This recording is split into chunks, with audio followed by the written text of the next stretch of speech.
What's up, everybody? Welcome to my channel of MK projects, and I'll be showing you how you can make a simple audio amplifier using a single transistor. So this is the final product. So let's begin by analyzing the circuit.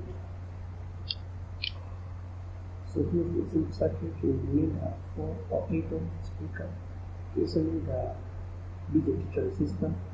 Preferably one which can handle around 10 watts. You need a power supply, you need a resistor, and a DC blocking capacitor, as well as an audio jack for the audio input.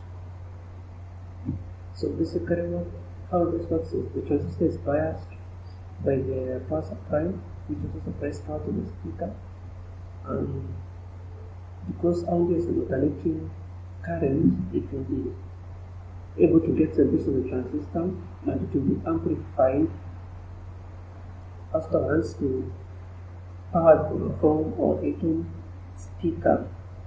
So for the components, so you can write on a breadboard, or you can solder it on a passboard, or make a PCB. But these are the components that you will need.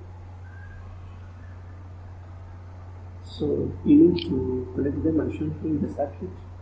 In the final make is as shown. In the project works flawlessly, and once I have built it completely, I'll show you. So please like, share, and subscribe to my channel for more recent projects and tutorials.